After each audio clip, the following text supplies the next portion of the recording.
Olá, aqui é Alexandre Figueiredo. Esta é mais uma edição do TV Linhaça. Pedimos para que vocês compartilhem, se inscrevam, dêem um like, apertem o sininho e ajudem a divulgar o nosso canal que precisa ter mais seguidores. O tema de hoje é: bolsonarismo é filho da bregalização. Pois bem, o que parecia o eterno verão da campanha do tal combate ao preconceito, né, que só fez forçar a bregalização, a degradação cultural das classes populares pelas classes mais, digamos, abastadas, né? Quer dizer, forçando a aceitação dessa suposta forma de expressão popular, conduzida pelo poder midiático e pelo mercado. Então, essa bregalização toda, ela gerou como um filho indesejado o bolsonarismo. O próprio Jair Bolsonaro, presidente do Brasil, ele faz o protótipo do militar brega, com aqueles trejeitos de ídolo cafona que parecem ter vindo do SBT. Né? Até o trocadilho da palavra bolso, né, de Bolsonaro com Bozo, já é bastante ilustrativa nisso. Então, é um público que via Chaves, não o Hugo Chaves, mas o seriado Chaves, que ouvia música popularesca, que via programas como Cidade Alerta e Brasil Urgente, que na internet só vinha com ninharias, né, ou então os mais valentões se preparavam para eventuais campanhas de linchamento digital. Então, a raiz do bolsonarismo está nessa bregalização que as esquerdas pensaram ser uma coisa delas. Se esqueceram que os ídolos cafonas, eles eram a trilha sonora do Brasil da ditadura militar. Mas aí veio uma narrativa ao mesmo tempo vitimista e triunfalista e dotada de muito pensamento desejoso, de Paulo César de Araújo, no livro Eu Não Sou Cachorro, Não. Então, com isso, criou-se uma narrativa oficial de que o brega ameaçou a ditadura militar, não o Chico Buarque, porque o Chico Buarque era adorado pela filha do Ernesto Geisel, e por isso o Chico Buarque era um colaborador da ditadura, né? Mas não, quem colaborador da ditadura foi o tal médium com o mesmo nome, com o mesmo prenome, que usava peruca na época e que recebeu homenagem na Escola Superior de Guerra. Aí sim, aquele médium espírita, cujo pensamento se baseava na teologia do sofrimento, que era a corrente radical do catolicismo da Idade Média. Né? Aquela coisa, sofrendo com silêncio, trabalhar de forma exaustiva, né? Esperar que Deus socorra a pessoa no momento oportuno, por isso tem que sofrer a vida toda em silêncio, calado, sem reclamar e até agradecendo por isso, até ficando feliz. É esse o tal do espiritismo que se vende no Brasil e que muita gente, inclusive as esquerdas, acham que é progressista e moderno. Mas aí, e isso também faz parte de todo esse pacote da bregalização, que temos também valdiques, temos funkeiros, temos forrozeiros bregas, temos um monte de ídolos cafonas do passado e ídolos cafonas do presente e do futuro, né? De Valdir Soriano a Kevin Cris. Então, todo esse imaginário brega da assimilação atrasada, tardia, de modismos estrangeiros que já se tornavam caducos lá fora. Então, toda essa bregalização tem um viés conservador. Tem um viés conservador.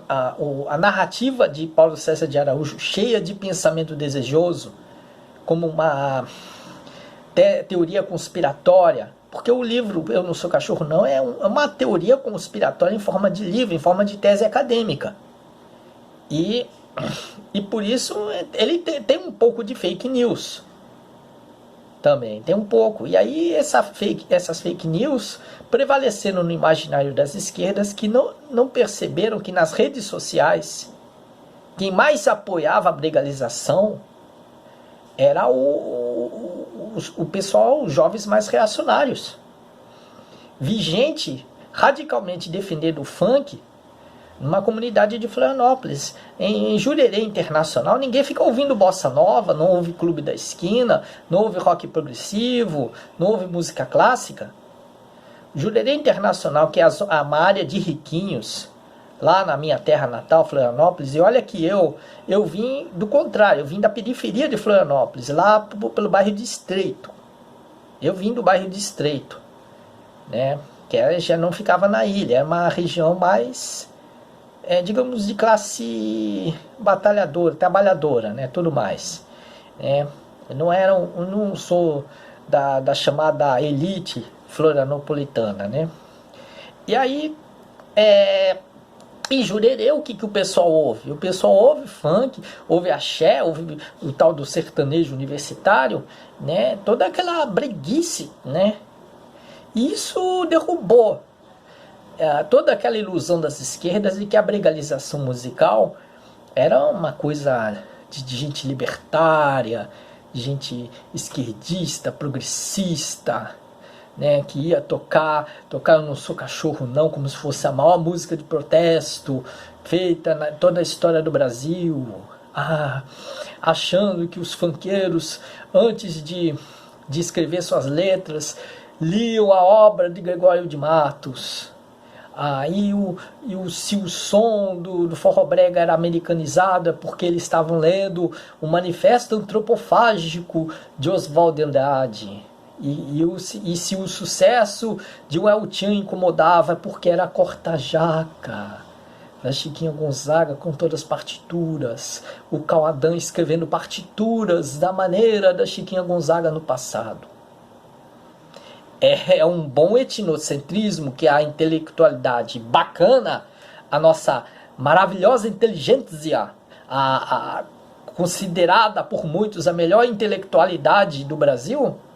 Esse pessoal todo defendia a degradação cultural brasileira através de seus pensamentos desejosos, que juntavam a alta cultura e a subversão esquerdista, né? Porque eles criavam uma narrativa a partir de Paulo César de Araújo, mas também por Pedro Alexandre Sanches, por Ivana Bentes, por Rodrigo Faur e companhia, que todo esse pessoal, ou até mesmo o Eugênio Rage, que é uma espécie de velho da Havan da historiografia musical, né? E aí todo esse pessoal criou uma narrativa da música popularesca, da cultura comportamental popularesca, que dava uma falsa ideia de que a baixa cultura era uma outra forma de alta cultura, sem saber, só que menosprezando as relações de mercado, de poder midiático que haviam por trás. Afinal, esse tal do popular demais, que o reacionário Eugênio Rage dizia que era uma cultura livre, do povo para o povo, essa suposta cultura popular é patrocinada por latifundiários, por políticos do baixo clero que hoje apoiam o Jair Bolsonaro. Tudo isso criou uma raiz. A gente vê nas redes sociais, ninguém vai fazer valentonismo digital, que é conhecido como cyberbullying, com João Gilberto e Tom Jobim. Ninguém vai humilhar o outro, fazer linchamento digital nas redes sociais ao som de Heitor Villa-Lobos ou ao som de Milton Nascimento. Imagine, Canção da América, uma canção sobre amizade ali, como trilha sonora de ataques digitais de um gado virtual contra uma pessoa. Não. Que a trilha sonora é o funk, é Zezé de Camargo e Luciano, que inclusive tinha um monte de patrulheiros no Orkut, no tempo do Orkut, perseguindo quem é que não gostava da dupla, para humilhar, fazer nichamento digital. Era para forçar a gostar do Zezé de Camargo e Luciano, embora no discurso ninguém fosse obrigado. Mas era para forçar mesmo, para ampliar mercado.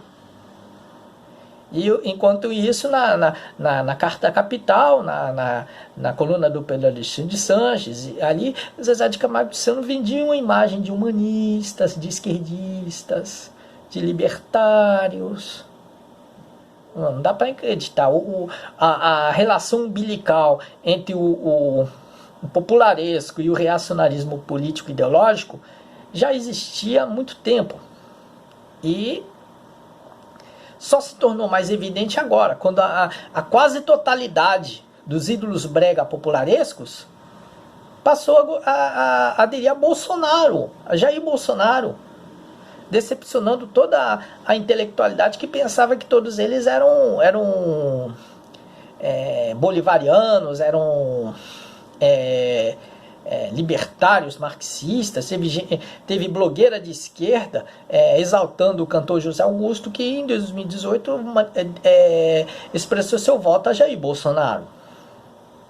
E gente ali, Pepe Neném, Nego do Borel, Latino.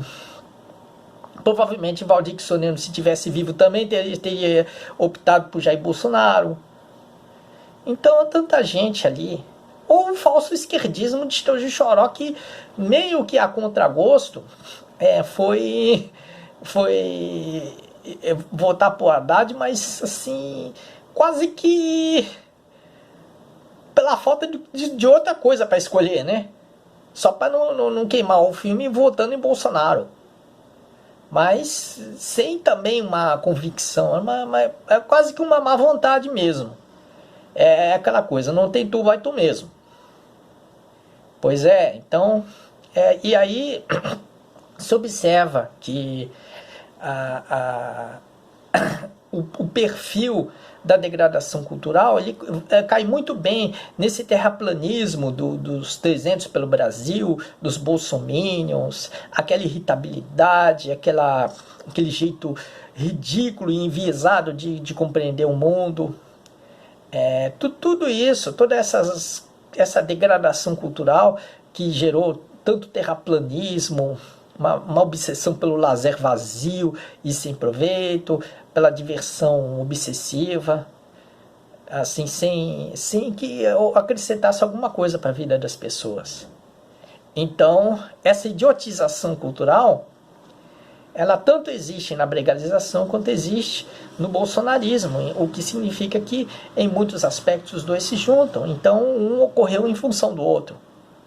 O bolsonarismo é o filho da bregalização. E quem é que difundiu a música brega, mais difundiu a música brega no Brasil? O programa Silvio Santos. E o Silvio Santos tornou-se um dos maiores apoiadores de Jair Bolsonaro. Só para perceber as coisas. É o resultado que se tem. Daí que as esquerdas estavam se iludindo com ídolos religiosos, tipo médiuns espíritas, com músicos, tipo, ou com ídolos musicais como os funkeiros, os sertanejos, a axé music, coisa assim, né? E comportamentais, como as mulheres objeto, que as esquerdas pensaram que eram feministas porque não tinham namorado. Pois é, então, tudo isso passou, na verdade, um imaginário que gerou Bolsonaro. O próprio Bolsonaro é o ídolo brega, é uma espécie de capitão brega. Aí as esquerdas precisam saber disso e precisam adotar uma postura, uma autocrítica a respeito disso. E não ficarem caladas assim, porque tem muito cabocemo solto ali em associações de funk, no Orkut ali, fantasiados de professor de história e tudo mais. O jornalista cultural. Tem muita gente de direita infiltrada nas esquerdas e que as esquerdas ficam em silêncio. Fiquem em silêncio, não saem por aí criticando, porque precisam de quantidade. Mas não pode haver quantidade, tem que ver primeiro a qualidade. Porque essa falta de qualidade é que fez as esquerdas perderem o poder em 2016. Porque tá certo que houve circunstâncias que favoreceram a direita, mas também as esquerdas deixaram isso acontecer. Bom, ficamos por aqui, desejando boa sorte, saúde a todos. Tome muito cuidado com essa flexibilização que está ocorrendo aí, que ela é enganosa, ela é precipitada. Parece que vem aí uma nova pandemia de Covid-19 que vai ser pior no Brasil do que a que enfrentamos desde março. Então tome muito cuidado, é melhor conter um pouco nessa flexibilização e sair somente quando for necessário. Bom, um grande abraço e até lá.